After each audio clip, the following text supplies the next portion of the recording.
Hello, welcome to 5016 Street. Today we're going to be talking about our conditions for good sex and how we might understand more about what works for us sexually.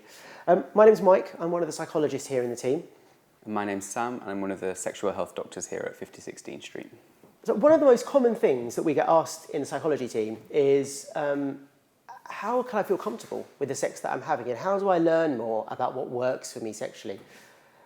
Sam, is that something that you hear in your work? Yeah, absolutely. I think certainly when we're taking a sexual health history, we quite often ask patients how many sexual partners they've had. And a lot of patients can be quite sheepish or a little bit embarrassed if they've had quite a few sexual partners.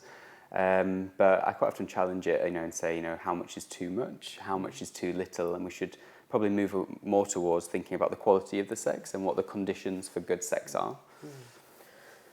Absolutely. And one of our colleagues here has developed a really great model that helps us just to think a little bit more about what we term our conditions for good sex. And all we mean by that is just thinking about, well, what works for us? What helps us to feel relaxed, to feel turned on, to feel confident, and to feel engaged in the sexual experiences that we're having. Before we get going, talking about the model in too much detail, I think it's really important just to think about what we mean by sex in this context. Yeah, absolutely. I think for one person, sex is having, full-blown, anal, oral sex. For some people, it just involves intimate touching. So we should also check in with ourselves about, well, what do we mean by sex? I think it's really important to note that sex can look very different depending on who you are and what kind of experiences that you want to engage in. And that doesn't stay static, that changes over our lives. And depending on loads of context, our age, our sexuality, our ethnicity, our cultural background, will depend on what we privilege and what we want to do sexually. Yeah. One of the things that we really commonly see in our work here is that a lot of people come to us saying that when they started to have sex, they explored what they wanted sexually, they thought about their sexual needs. But once they found what they were into or what they thought they were into, then that exploration kind of stops. And we just go with it. We just go with having the type of sex that we've always had. And that can be great. That can really work. But sometimes that can mean that either we feel a bit stuck or that we keep going back to having sex that perhaps used to work but might no longer work for us. Mm-hmm. Absolutely. And I think a really good kind of example is when you speak to people about whether or not they prefer to be a top or a bottom. We get a lot of guys coming through getting a lot of like rectal symptoms after having receptive anal sex or bottoming, and just asking them, well, maybe have you thought about maybe moving away from being a bottom, trying out being a top a bit more? And quite often they'll reply to us saying, but I've always been a bottom, but it's challenging whether or not well, just because you're a bottom one day doesn't mean that you need to be a bottom for the rest of your life. Yeah, definitely. And I think so many assumptions get made about, well, this is what I'm into, or this is what I should be into, that actually we just tend to go into sex a bit blind sometimes. We hope for the best, we meet someone new, and we go for it, doing the things that we've always done, without really questioning, is this working for me, or will this work for me in the longer run?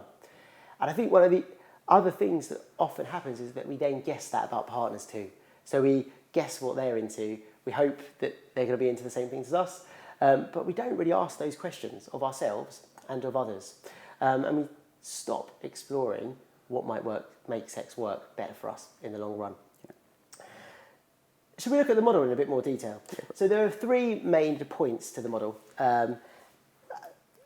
which are designed really to help us to think about different aspects of sexual experiences and help us to think about, well, what do we need to be privileging or focusing on in order to maximise those feelings of relaxation and arousal and enjoyment.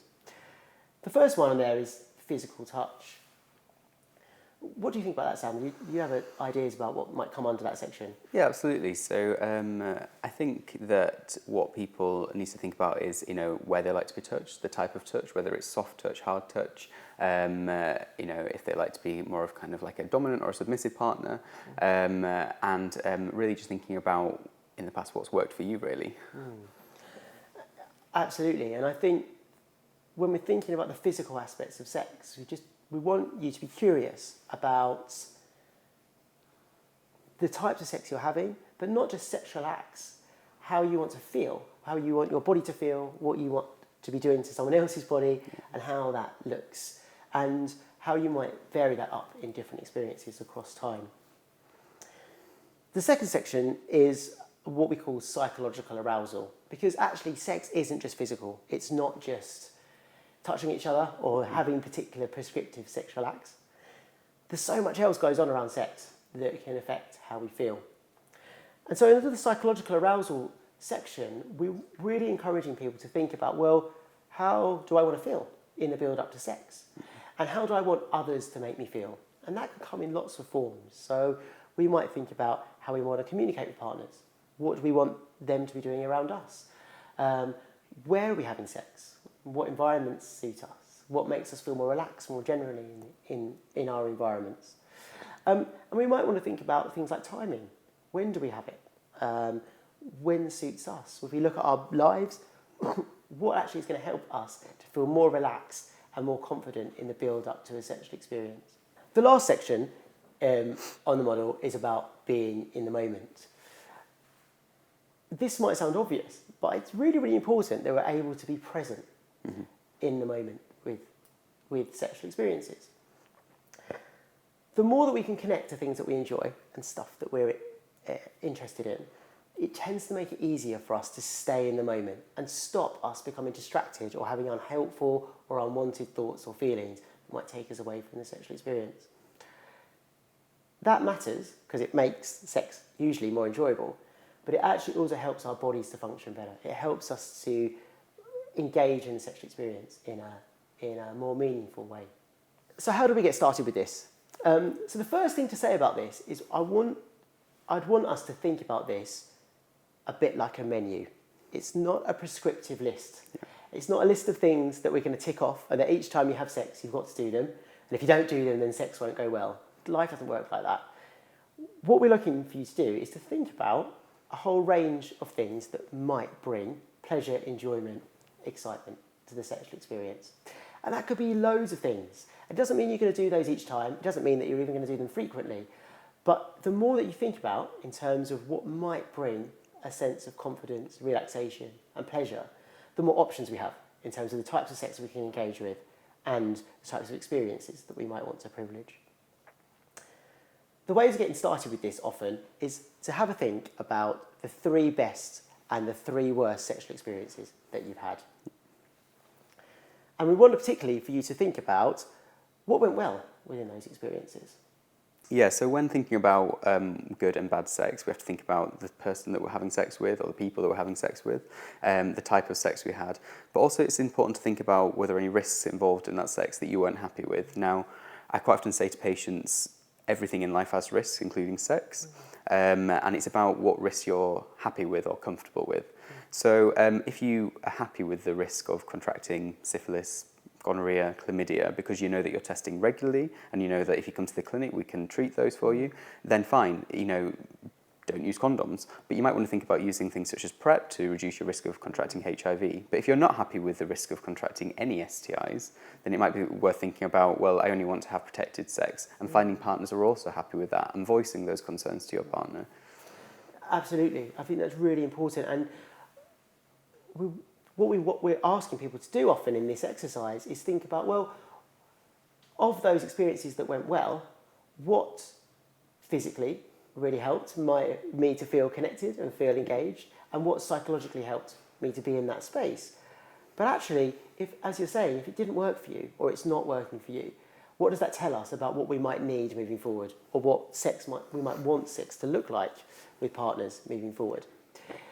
And the idea is just to evaluate what went well with partners where you felt the sex was good, and perhaps what went less well with partners where sex wasn't as enjoyable. Just to tease out a greater understanding of where you are now and what you think you might need in your sexual life moving forward. It's not just to reflect on past experiences though. It's also possible in this model to think about things that you might want to do in the future, even if you've never done them. Things that, again, you think might promote feelings of confidence, safety, enjoyment, relaxation and pleasure over time. And the idea is for you to draw out kind of your own triangle here and populate it with factors that you think might increase your enjoyment of physical touch, a sense of psychological arousal, and your ability to stay in the moment or stay present in the moment. Once you've done that, it's also hugely important to think a little bit about what you might want to communicate with partners moving forward, because that's one of the things that often comes up here really frequently. From my perspective, I think communication becomes really key around this, because the more that we're able to talk to partners about what we want and what we're into, the greater understanding that they get of where we're at and what we need.